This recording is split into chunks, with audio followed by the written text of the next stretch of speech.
ಅಣ್ಣ 1ನೇ ತಾರೀಕು health camp ಮಾಡಿದ. ನಮ್ಮ ಫಸ್ಟ್ ಹೋಗಿ ಕೇಶವರಾಜ್ ಅಣ್ಣ ಅವ್ರು ಕೇಳ್ದೆ. ನಾನು ಮೊದಲು ಕೇಳಿದಾಗ ಏನ್ ಬೇಕಾದ್ರೂ ಮಾಡಪ್ಪ, ನಾನು ನಿನ್ ಬೆನ್ನೆಲುಬಾಗಿ ಇದ್ದೇ ಇರ್ತೀನಿ, ನಾನು ನಿನ್ ಹಿಂದೆ ಇದ್ದೇ ಇರ್ತೀನಿ, ನೀನ್ ಏನ್ ಬೇಕಾದ್ರೂ ಮಾಡು, ಯಾದಕ್ಕೆ ಯಾರು ಏನ್ ತಲೆ ಕೆಡ್ಸ್ಕೊಂಬೇಡ, ನಾನು ಇರ್ತೀನಿ ಅಂತ ಹೇಳಿದ್ರು. ಹಾಗೆ ಇವತ್ತು ಅಣ್ಣನ ಹತ್ರ ಕೇಳ್ದೆ, ಅಣ್ಣ ಒಂದು 10 ಜನಕ್ಕೆ ಆಪರೇಷನ್ ಮಾಡಿಸ್ಬೇಕು. 13 ಜನ ಇದ್ರು, 13 ಜನ ಕಾರಣಾಂತರ 3 ಜನ ಮಾಡ್ಲಿಲ್ಲ.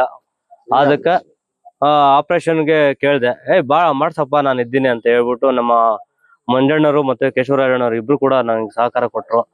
ಇದ್ರಿಂದ ನಾನು ಇವಾಗ ಕಣ್ ಟೆಸ್ಟ್ ಮಾಡಿಸ್ಬಿಟ್ಟು ಸುಮ್ಮನೆ ಬಿಟ್ರು ಆಗಲ್ಲ ಅಂದ್ಬಿಟ್ಟು ಫಿಕ್ಸ್ಗಳಿಗೂ ವ್ಯವಸ್ಥೆ ಮಾಡಿದ್ರು, ಕನ್ನಡಕಕ್ಕೂ ವ್ಯವಸ್ಥೆ ಮಾಡ್ಬಿಟ್ಟು ಕೊಟ್ರು. ಆದ ಕಾರಣ ನಾನು ಇವತ್ತು ವಿತರಣೆ ಮಾಡಕ್ಕೆ ಕಾರ್ಯಕ್ರಮವನ್ನು ಹಮ್ಮಿಕೊಂಡಿದ್ದೀನಿ.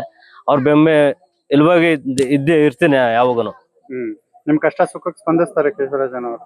100ಕ್ಕೆ 200% ಸ್ಪಂದಿಸಿದ್ದಾರೆ. ಯಾಕೆಂದ್ರೆ ಹಿಂದೆ ನೀವು ಇದ್ರ ನಕಾಸಿ ದಾರಿ ಏನು ವಿಚಾರಣೆವಾಗಿ ಏನಾಗಿತ್ತು ಎತ್ತಾಗಿತ್ತು ಅಂತ ನಿಮ್ಗೂ ಗೊತ್ತು. ಈಗ ದಾರಿ ಆಗಿದೆ.